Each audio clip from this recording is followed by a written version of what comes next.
Welcome to Rich Planet TV. I'm Richard D. Hall. We've covered the subject of UFOs many times on this show, and it seems that fairly recently there has been a shift in how the subject is being presented by certain mainstream outlets. Today we're going to discuss one or two individuals whose information might shed light on what is really going on. To help me do this, I'd like to welcome back the Rich Planet polymath, Andrew Johnson. Welcome, Andrew. Great to be back here, Richard, with you. And it's been over 2 years now since you were here. Obviously, the scamdemic has interfered with both of our activities, and you also have had some personal issues over the last 2 years. Do you want to? Yeah, my wife had been, she'd fallen ill, and I'd had to look after her. And that's basically been the last 2 years, but sadly she passed on in August. So now I'm sort of just into that situation. But that's because I was basically looking after her all the time. So now I'm able to actually do other visits and trips and things now, which wasn't possible before. Okay, Andrew. Now. If you want some background on what we're going to talk about today, because we have covered a lot of the side issues of today's show in previous productions, look up Rich Planet previous shows number 254, number 261, 264, 274 and 275. Or you can also look at Andrew's trilogy of books on this subject, which are Secrets in the Solar System, Acknowledged, and Finding the Secret Space Program. Can you just give us a sentence on what each of those books is about, Andrew? Yeah, so the Secrets in the Solar System is all about the solar system anomalies on Mars, Phobos, Iapetus, some on the Moon, and that sort of collection of pictures and analysis. So that's the solar system book.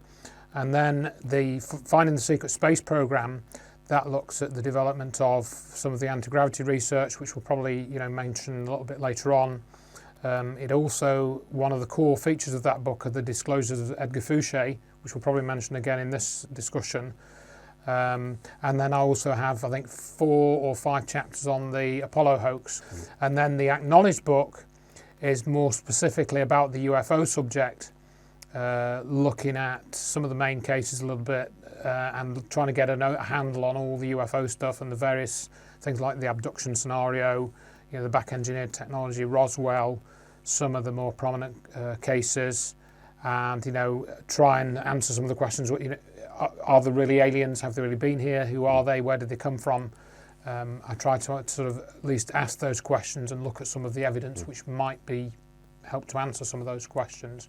And there's some crossover between the 3 books, so they ended up just being a trilogy because of the way that I worked through all this stuff over the years and developed various presentations and stuff. Right. So some people might be sitting at home thinking, why are we bothering to talk about such frivolous subjects as UFOs when there's a global fascist offensive trying to remove our freedom and concocting fake pandemics using psychological warfare against the public? We need to address that. Of course, we need to address that. But I'd like to point people to something that Catherine Austin Fitz said in one of her videos, which you can watch the full interview from this link. I'm just going to show a brief clip. Just take a look at this. What I will tell you is the planet is run by force. And so ultimately the question is, who is the most powerful gun? And that comes down to space. Who has the most powerful space presence, space weapons, as well as who controls the sea lanes? So traditionally, control behind the reserve currency came from control of the sea lanes. But then as we've moved into space, it's now become control of both the sea lanes and the satellite lanes. And the question is, who controls what and who has what weapons?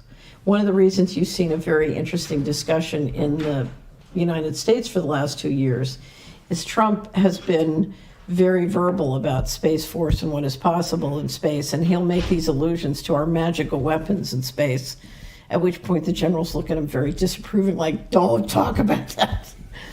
So the answer is we don't know. We don't know. What we do know is part of the competition right now between China and America is that the player who has the most dominant position in space has the power to control the whole planet. Okay, so although we've got global NGOs, the World Health Organization, United Nations, the central banks, and companies like BlackRock, Bill and Melinda Gates Foundations, all these entities seem to be putting the human race under a fascist rule. But whoever controls weapons in space ultimately has power over all those groups. Yeah, I agree. You know, and this is something that can easily get overlooked. You know, the way I tend to look at it is all the COVID stuff is like trying to control the biological element of human life, you know, in various ways and methods. But there are other aspects under which we can be controlled as well. For example, as you say, the use of weaponry, advanced weaponry, and also the use of energy. And if you study the UFO issue, you know, particularly the sort of weaponry aspect or the defence aspect is primarily what we're going to be discussing in this programme. But those are two other aspects of life on Earth which affect how we live. You know, now, when you say the UFO issue, you're not necessarily talking about aliens. Correct. You're talking about things that might look like UFOs that have been developed by human beings that are beyond what's been released. Correct. And you're talking about hidden weaponry. You're talking about things that may have been developed from a crash retrieval, but may not. Correct. Right. Correct. That's what you mean by the UFO issue. So yeah. You know, and a lot of this that we have to consider, and we've done many shows about this, is 9/11, and I just want to mention that here briefly because when you really study 9/11, I know there'll be many viewers already. We've done it to death, but for those that are new to this, when you study it, you will find it's not at all what you thought it was like, and the weaponry and energy issue actually comes out also as studying 9/11, and that's the Acknowledged book is where I sort of try and explain that more and how I think it factors into this UFO alien type issue. You know, whatever you want to call it, UFOs, aliens, extraterrestrials, whatever you want to call it. It's always awkward to discuss it because we don't always know what to call it, and obviously the mainstream has given it different names. And of course now we can bring in that they've changed the term UFO to the unidentified aerial phenomena, the UAP. They seem to have gone back on that a little bit now, but they again they've changed the language, which of course is what they've done with the COVID issue. They've changed all the language that they use. Yeah. You know, so. Right, and we'll come on to that. Now you mentioned Ed Fouché at the beginning there. And he said that in the 1990s, and I think Fouché is probably a reliable source, he claimed that they had put two vehicles in permanent orbit, which were undisclosed satellites. One was the Space Orbital Nuclear Service Intercept Vehicle called SUN-SIV, right? Which is robotic and can service various other satellites automatically, remotely. And that satellite could be visited by two craft. One was the TR-3B and the other one was the SR-74. So the TR-3B is this, they haven't acknowledged it yet, but it's 600 feet by 600 feet. It's got phenomenal characteristics. But this is a platform. It's not just a craft. It's a platform that can go in a suborbit and sit there for days on end. With God knows what on it, with weaponry or what have you. So if you'd just like to just touch on that, what's your guess on how many undisclosed space platforms are there in orbit that the public don't know about, and what's the scale of the weaponry that might be on there? Well, I mean, I think it's hard to know, but the way I've discussed that in the past is to talk about, you know, I generally sort of use the Roswell event as a kind of date marker, 1947 in other words, and the modern sort of UFO era started then. And I do accept that something crashed at Roswell, and there were several other crashes or shoot downs at the same time. It may not have been a crash at all. And therefore, we take that up to Ed Fouché's time around the late 90s. That's 50 years. So they've had 50 years to look at, you know, the technology, whatever it was, and make something out of it. And so, you know, have they developed weapons? Well, again, we look at what happened on 9/11 and we'll say, well, yes, they've developed weapons. Did that come from a flying saucer? Well, I don't know, but the point is that weaponry has been developed and was used on 9/11.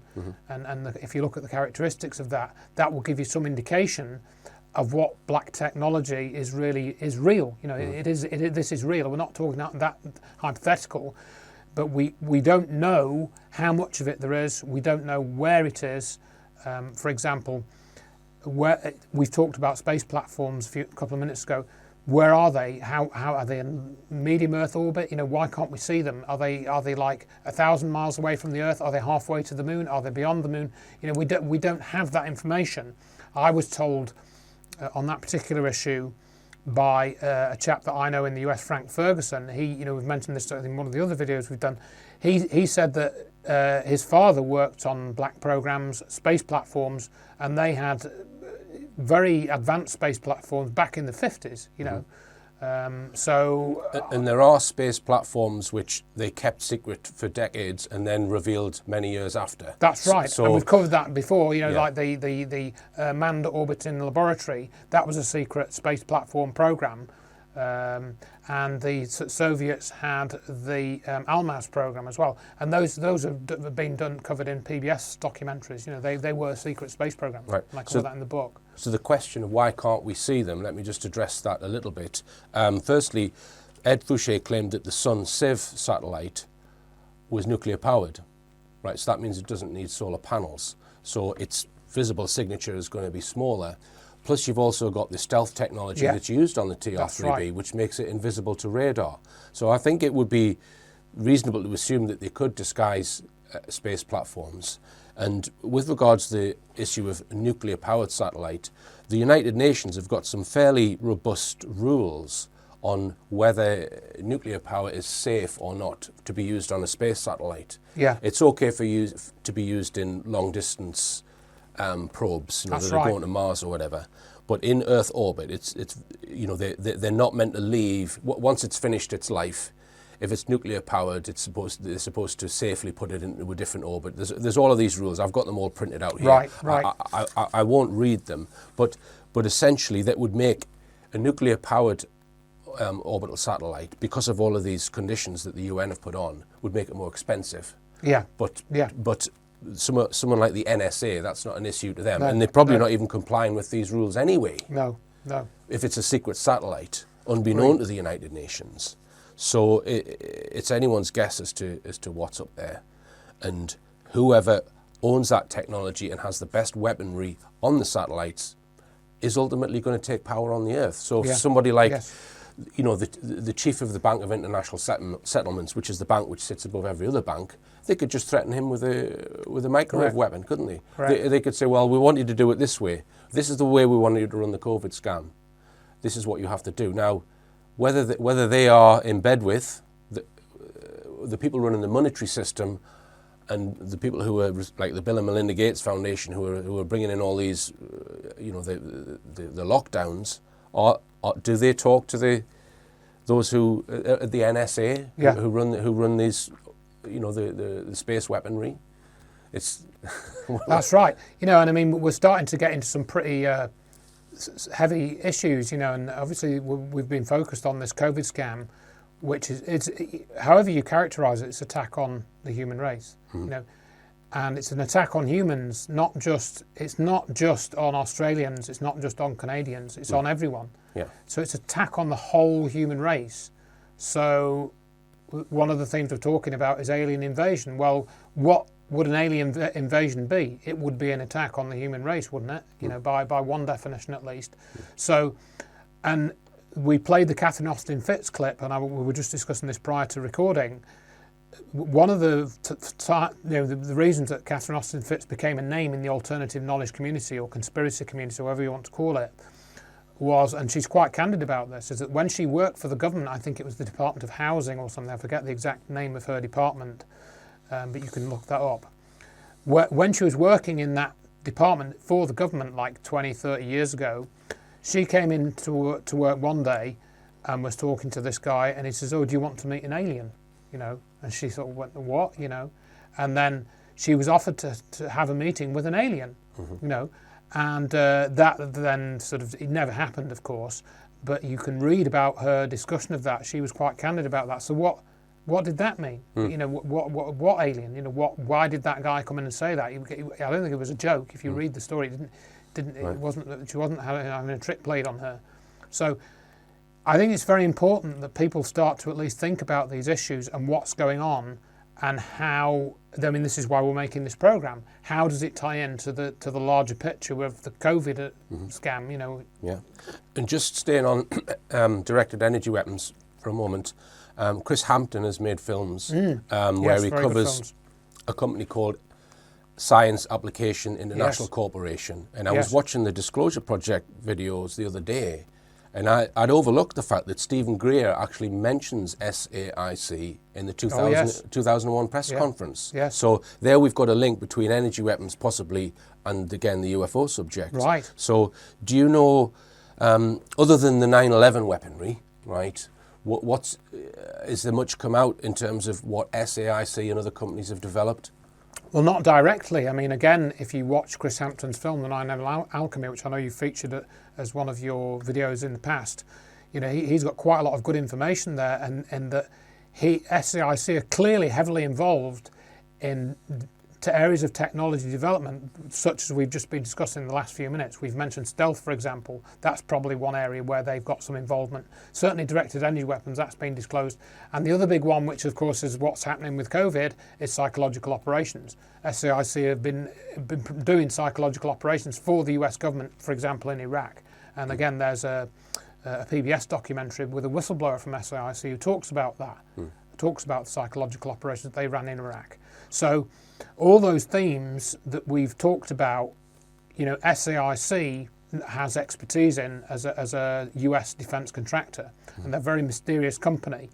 And of course, most people have heard of Lockheed, you know, they've heard of Northrop Grumman, they've heard of the Skunk Works and things, but far fewer have heard of SAIC, you know, and they were defendants in Dr. Judy Wood's 9/11 court cases, as were Applied Research Associates. So, you know, these are things we've discussed at some length in the past, and we encourage people to go back and look at those things.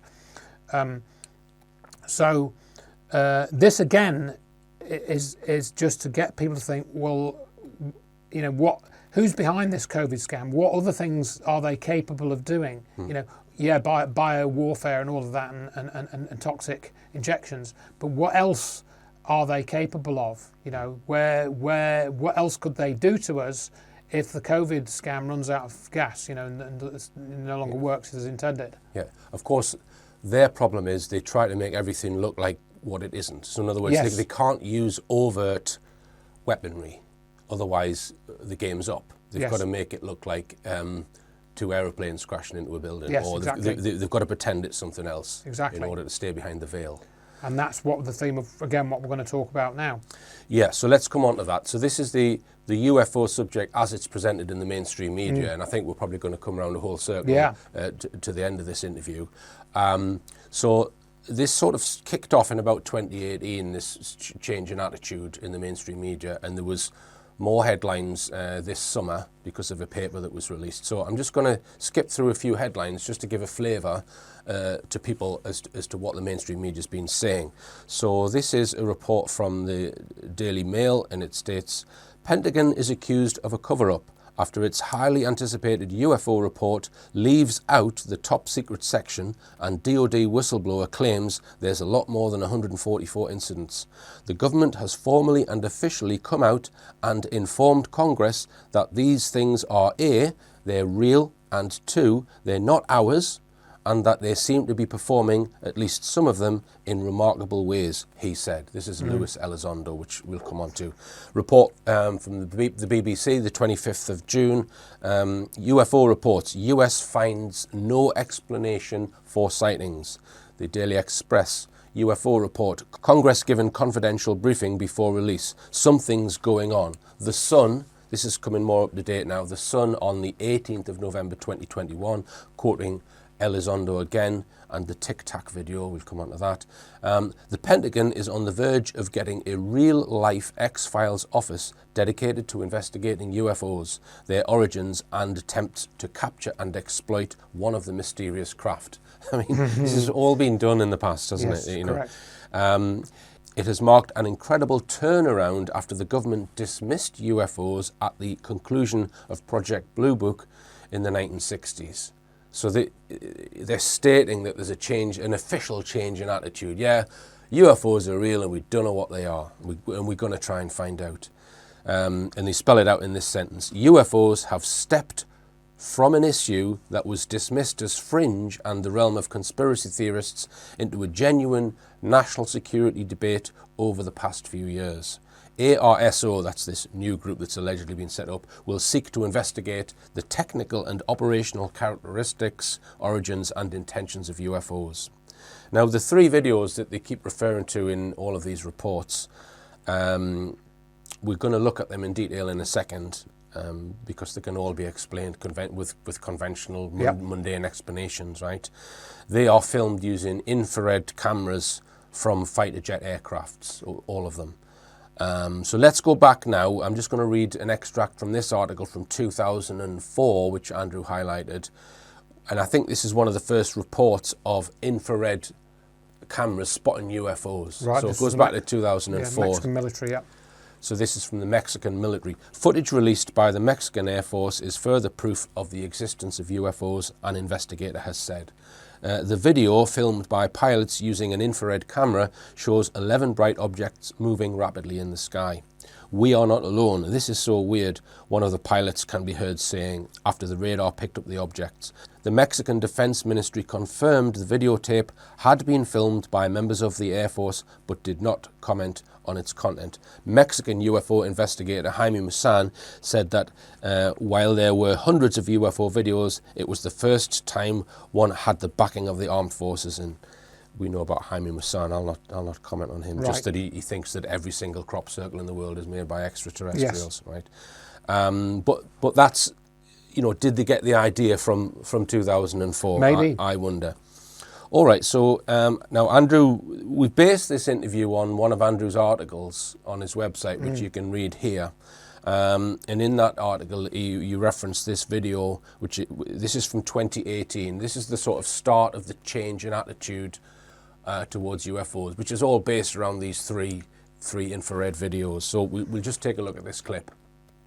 Tonight, the I-Team has obtained some key documents relating to a UFO inquiry. Now, thousands of researchers have filed requests via the Freedom of Information Act trying to get them, but they were denied. And the main contractor for the Pentagon's secret study was a Las Vegas company. George Knapp has this exclusive story.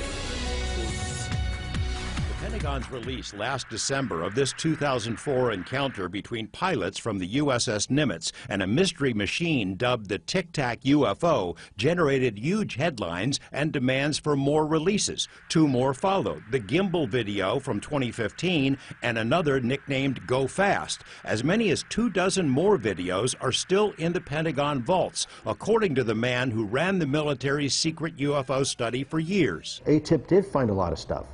This wasn't just a one-off looking at the Nimitz incident. There were many, many incidents we looked at, and we looked at them on a continuing basis. During his time in charge of the ATIP program, Lou Elizondo set into motion the release of these and other videos. He doesn't know if the spigot has been turned off now that he's no longer there. Since October, he's been working with To the Stars Academy to help change the perception of the UFO issue, particularly in Washington. And without revealing too much, Elizondo hints that progress is being made. This company's about changing the paradigm in which our U.S. government can finally take this issue seriously without worrying about their political survival, right? Allowing Congress to have a conversation, either an open or a closed session, saying, all right, guys, gals, what do we do about this? What we can talk about now is, should this scientific study continue that has already been started? A huge, volumes and volumes of stuff. We now have a basis for doing it.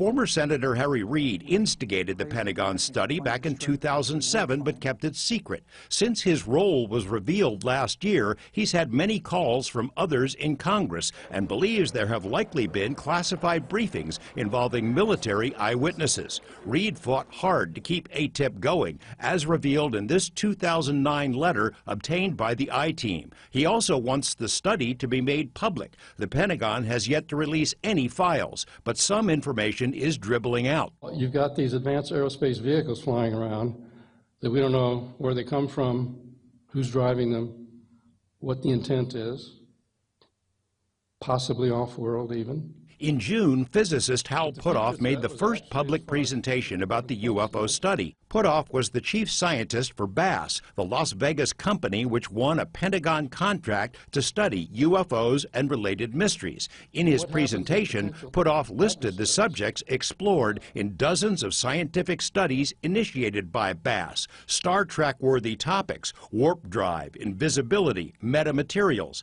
But the titles and authors have not been released until now. Here's the list, made public for the first time. Subjects include wormholes, anti-gravity, how to track hypersonic vehicles, and many others. Puthoff says his group has studied unknown materials recovered from crash sites. Make of that what you will. Elizondo says TTSA is actively looking for unusual materials so they can be analyzed. You don't know at the time.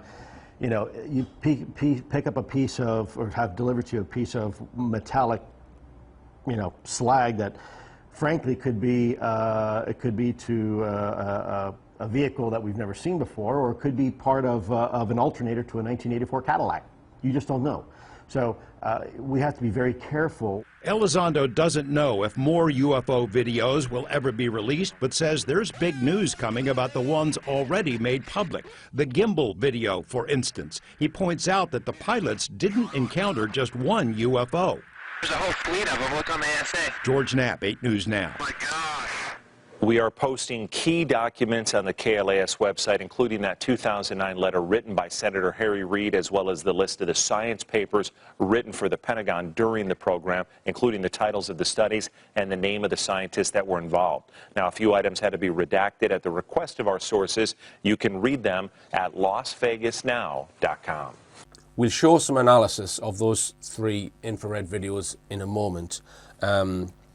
And we'll also come on to Luis Elizondo, because Elizondo claims that the videos went through a proper classification review process by the government to authorize the release of them. Right? That might be true. But when we find out what they are, that then becomes, you know, you ask the question, why would they release such a thing when you realize what they probably are? The person featured in the video, Luis Elizondo, and he's featured in all of these media reports. The whole story is built around him. He allegedly worked for a program called the Advanced Aerospace Threat Identification Program, AATIP, and that lasted from 2007 to 2012. So he was allegedly employed by that program, which was allegedly trying to find out about UFOs.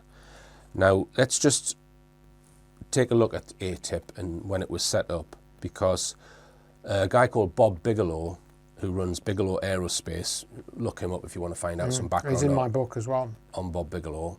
Right, he ran an organisation called NIDS, which was doing similar things, which was self-funded, right, researching things linked to the UFO phenomenon. And they did a big report in, I think, 2004 on flying triangle phenomenon. Right, yeah, and they've also studied the animal mutilation phenomenon as well. Right. And produced papers on that. So that group ran from 1995 to 2004. Now, Bob Bigelow was good friends with Senator Harry Reid, and they're both based in Nevada. And it was Bob Bigelow who persuaded Harry Reid to use his position as senator to get this group set up. So Bob Bigelow had some hand in this ATIP program being set up. And Luis Elizondo, he mentions Bigelow Aerospace all the time. So Bigelow Aerospace has something to do with ATIP. I'll just read a brief extract about the setting up of ATIP from Wikipedia. We mustn't always believe Wikipedia, but sometimes it's Yeah, true. some Sometimes references it's are true. okay. So in 2007, while he was the Senate Majority Leader, he initiated the Advanced Aerospace Threat Identification Program. This is Harry Reid. Yep. To study unidentified flying objects at the urging of Reid's friend, Nevada billionaire and governmental contractor Robert Bigelow, and with support from the late Senator Ted Stevens. The program began in the DIA in 2007 and was budgeted at $22 million over its 5 years of operation. But it lasted from 2007 to 2012. Now, I've got a letter here which has been released, which is mentioned in the clip. Yep. And this is written in 2009 by Senator Harry Reid. You can get this online. I'll read a few extracts. It says, Yep. In order to further our effort in recognizing emerging disruptive aerospace technologies, technical studies are being conducted in regard to advanced lift, propulsion, the use of unconventional materials and controls, signature reduction, weaponry, human interface, and human effects. It says much progress has been made with the identification of several highly sensitive, unconventional aerospace-related findings. Given the current rate of success, the continued study of these subjects, right, will likely lead to technology advancements that in the immediate near term will require extraordinary protection, right? So when you read this, it's not talking about looking in the sky to try and find UFOs. It's talking about researching advances in innovations in technology that could have aerospace applications, and it's imagining what type of aerospace technology will be developed in the future that we have to protect against. That's what this is saying. Yep. There's no mention of UFO spotting in here, right? The nuanced manner in which some of these technologies will be collected, engineered and applied by the US may require senior level government approval. The decision makers must be afforded the necessary time to make strategic decisions, blah, blah, blah, right? And there's another document. This comes from a Freedom of Information request reply about ATIP. Yep. A copy of the list that was recently transmitted to Congress of all DIA products produced under the ATIP contract. So it's saying it's producing products. I'm not sure if that's true. To me, it's more that they're investigating products and technologies. So it lists them, right? So this is all of the technologies that ATIP were interested in. And there's you can find this list. There's 38 different lists of technology. I'll just read some of them out, right? So inertial electrostatic confinement fusion, advanced nuclear propulsion for manned deep space missions, pulsed high-power microwave technology, space access, advanced space propulsion based on vacuum space-time metric, biosensors, invisibility cloaking, traversable wormholes, high-frequency gravitational wave communications, role of superconductors in gravity research, anti-gravity for aerospace applications, field effects on biological tissues, positron aerospace propulsion, concepts of extracting energy from the quantum vacuum, and it goes on and on and on and on. So this is all research which could produce advances in aerospace technology. It's not talking about looking at UFOs at all, right? So I question what ATIP really was, whether it was looking at the sky or whether it was just doing research, as intelligence agencies always do. They look at all of the latest research in order to find out where the emerging threats might be and whether they want to sequester that technology for their own uses. That's what intelligence agencies do. Because some of that list there, you know, and I hadn't read through that list. I think George Knapp discusses it in that news clip, doesn't it? And several of those, like the field effects reference, well, field effects was something that Dr. Judy Wood had talked about in reference to what happened on 9/11. Same with the gravity effects, energy and gravity, inertial effects, anti-gravity, that was all in there. And those are all subjects that you and I have discussed in past shows from a slightly different perspective, you know, all with the Ed Fouché material and the Bob Lazar material, which we're probably going to mention a little bit later on as well. So those are all topics which we think are of extreme interest, but not necessarily because of anything to do with aliens. As you say, it's all to do with classified programs right, which they need to keep covered up.